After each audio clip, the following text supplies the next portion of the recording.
The Turkish kids garment industry has enhanced its customer diversity and production capacity by 30% because of Syrian manufacturers that fled the Syrian civil war and took refuge in Turkey.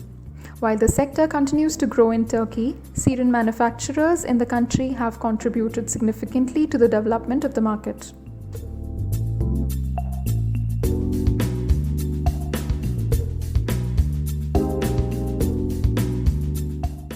Iraq is laying the foundation of e-commerce after years of violence, government officials said during a dialogue on e-commerce and the digital economy late last month in Baghdad.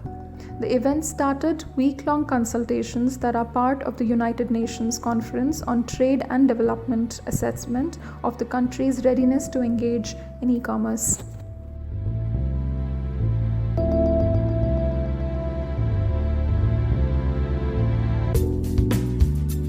The average British woman stacks £504 worth unwanted clothing. 17% hold on to those for sentimental reasons, while 18% do so in the hope of fitting into those again, says a survey released to mark the launch of patatam.co.uk, which aims to encourage more ethical shopping by buying and selling Brits' quality branded pre-loved clothing.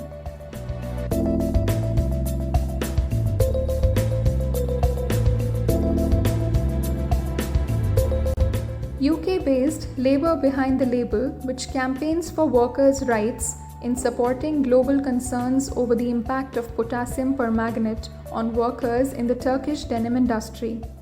A study released recently by the Turkish Clean Clothes Campaign revealed workers using it in spray form to create the faded look were suffering from skin and respiratory problems.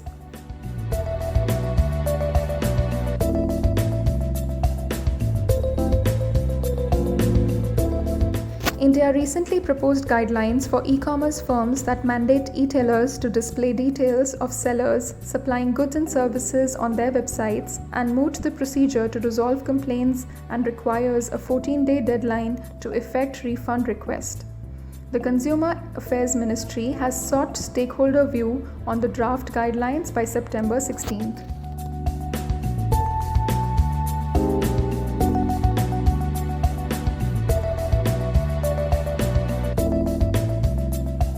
Indonesian Industry Minister Erlangga Hartarto recently said the country will welcome foreign investment in the petrochemical sector based on the meetings with foreign investors. Government officials have been actively discussing the issue with foreign investors, especially the UAE, in the past 2 weeks, Erlangga said in the statement.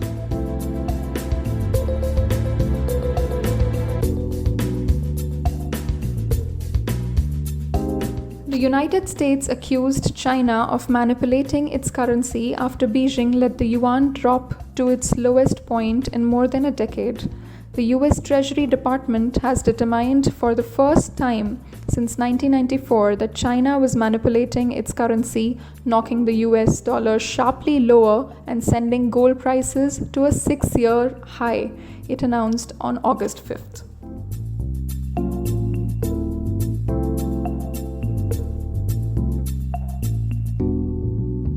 Researchers from MIT's Computer Science and Artificial Intelligence Laboratory have come up with a new approach to streamline the knitting process, a new system to design tool for automating knitted garments.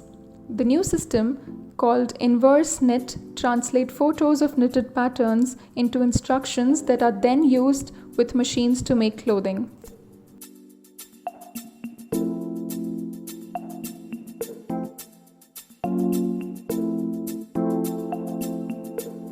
Leading retailers in the UK have been making huge progress in reducing their impact on the environment.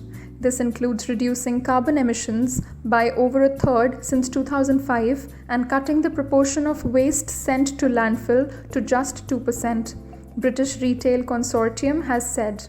2 new fashion retailers have signed up to Better Retail, Better World.